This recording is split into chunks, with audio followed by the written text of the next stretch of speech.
Alright, well, on this issue of Garage Time, we gotta somehow figure out how to get the exhaust from here over to there. Stay tuned.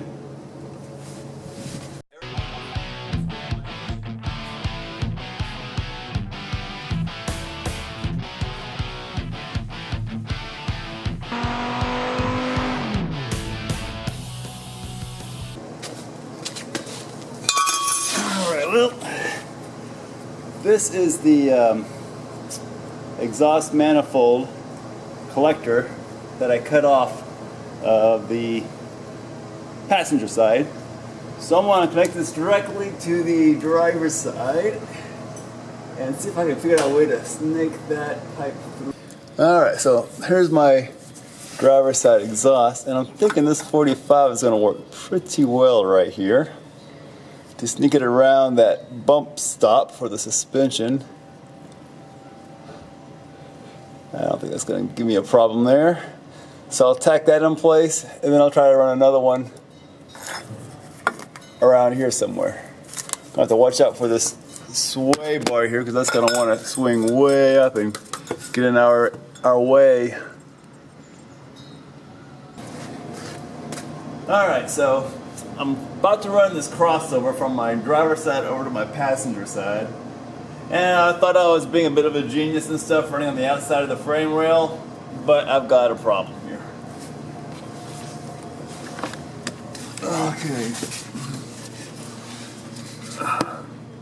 Alright, so here's my driver's side manifold. I need to somehow sneak this thing around this sway bar. I've disconnected the sway bar. So I can show it here. There you go. I've disconnected the sway bar so I can estimate how much travel there's going to be there. And I thought I was going to have more room right up in here in the front part to run this exhaust through here. That is super tight. And I got a couple options. One is I can go ahead and temporarily remove the sway bar. And I could maybe build some 1-inch blocks for it to drop this thing down. I'm not sure how far down it needs to go to give me clearance, but I might investigate that real quick. The other option is to forget these manifolds and go back with a stock cast iron manifold and then just run it, the exhaust down the oil pan here, across here, and then around. That way we can avoid the sway bar. So I really hate to lose all that work I put into these manifolds, so I'm going to loosen up the sway bar first and just see how much room this is going to give me. Alright, well I put a couple of 1-inch spacers in here. If this works, I'll machine something nicer out of aluminum. But looking at the bump stop, I've got about 4.5 inches of upward travel, which puts this about a hand width from that frame, which allows me just enough room to sneak that 2.5-inch pipe through there. So if I get more than 4.5 inches of compression, I might dent my exhaust tubing a little bit, but that'll probably be okay. That'll be an extreme jump, I suppose. I say let's go for it. Okay, here's what I got so far. I got this 45 coming off that spliced manifold. I may have to redo this joint here. I'm not quite happy with the way that looks. This piece here feels too fat for some reason. I don't know. Probably because this is the middle of a bend, and when they do the mandrel bending, it tends to crimp the pipe a little bit. You don't really see it because it's all done evenly, but it is crimped down a little bit there. So this straight piece is a little bit larger, but that's okay because the exhaust flows that direction, so that's not a huge issue. Coming around the side here, got it tucked up nice and tight against the frame. I am running pretty close to my steering arm there, but when you raise the sway bar up, got pretty good clearance there. Yeah, so I got 1/2 inch clearance. So now it's time to look at the other side. We need to sneak the exhaust around the lower radiator hose and try to connect these two pieces. Alright, well, this is the view looking up. from the floor. This is my lower radiator hose, harmonic balancer. And this is the pipe I'm trying to sneak around this hose. Now I can move this hose off to the side a little bit, but I'm trying to gain as much clearance as possible because right here is the inlet for the hose, so there's only so much I can do here. And this thing is driving me crazy because I can't tack weld it up in here. That's not enough room, so I have to pull it out and mark it, pull it out, and weld it, try back in. And I've done this about 5 times so far, and I can't quite seem to get this right. Very frustrating. Alright, so I'm getting it. I got this thing snaked around my water hose now, and I've got about a 1/2 inch clearance all around because I want to wrap this pipe with fiberglass. I just have these tacked into place right now, and I'm trying to make the connection to the other side here. There's my passenger, or sorry, I'm sorry, this is my driver's side exhaust manifold, and I'm trying to connect them right back through here. I don't know, can you see this stuff? It's getting kind of dark up in here. This is the exhaust pipe that I need to connect to. So from there over there. Alright, so there's my pipe there, and the silhouette, it's kind of hard to see. And here is my connecting piece.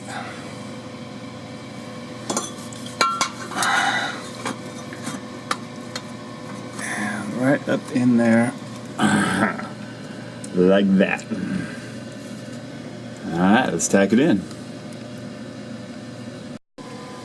Alright, here we go. Here it is again with a little bit of light. If I can keep my shadows out of it. Driver's side exhaust manifold coming down. There's this swaybar right here. And it clears with my 1.5 inch drop that I put in there temporarily. Alright, so yeah, that's my 1.5 inch drop. I'll have to make something a little bit more permanent later on. But you can see my pipe coming across here and then going up, way up there. And down around the water hose and the other exhaust manifold. Alright, so now I've got to try to pull this thing out. Hopefully I can pull this out in one piece.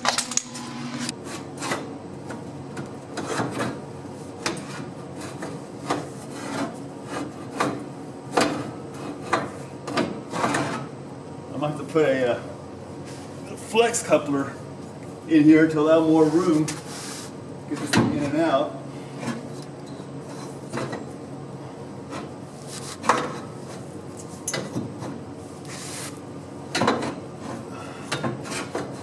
Oh, it's so close. It is so close to coming out.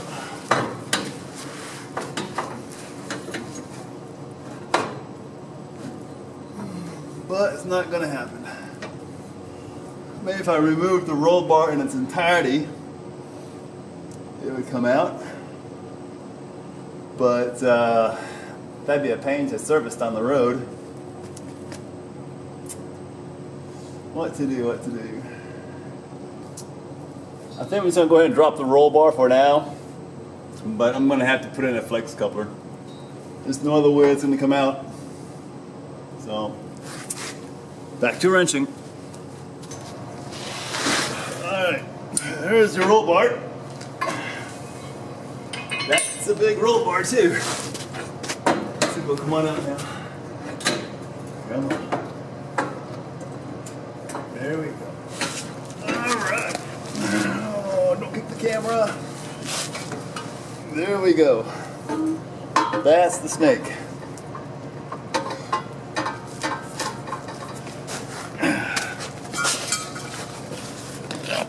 So let's weld up the tack welds, make it solid, and they'll probably go back in here and just cut it somewhere. This is a slight bend, so I'll probably cut it here and just add that piece of flex tubing right through that straight part.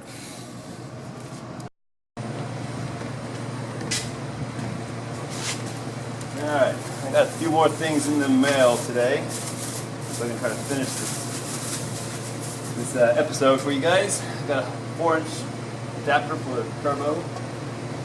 It's right there. I've got a new AN fitting. This is a 12mm O-ring on one side and a -3 AN on the other, so I can use that for my oil line. And finally, got a flex pipe. I'm not sure if that's going to flex enough to allow me to put the exhaust crossover in and out without removing the sway bar, but there's only one way to find out. Let's get busy. Alright, so I went ahead and measured off and chopped 12 inches off this pipe. So these things should fit together. Oh, well, look at here. I didn't have to do quite so much. I didn't even notice this. This pipe is swedged to fit on the outside so you can weld it on the inside.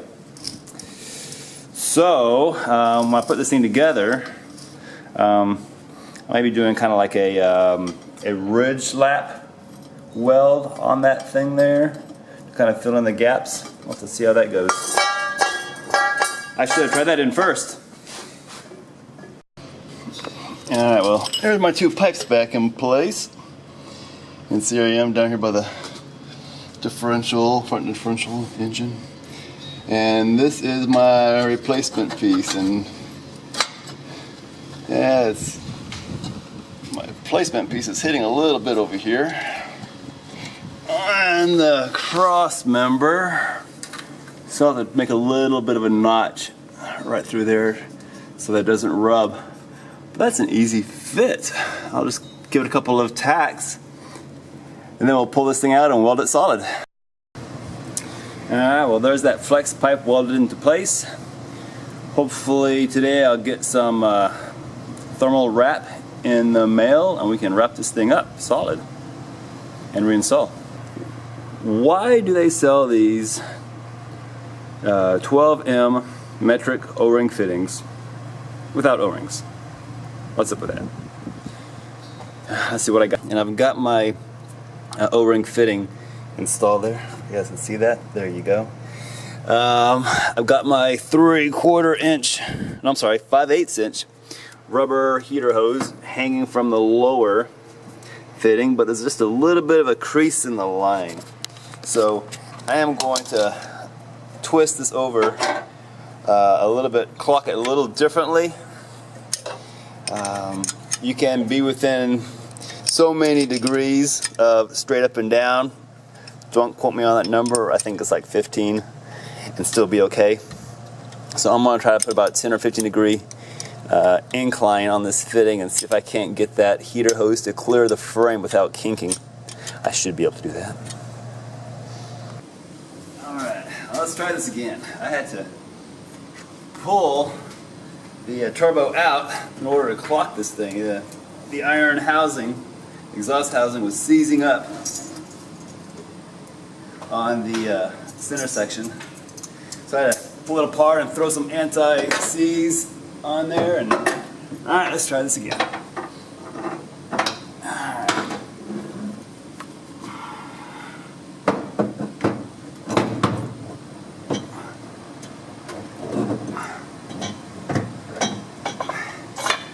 There we go.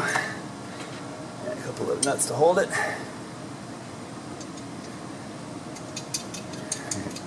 And right now about 45 degrees.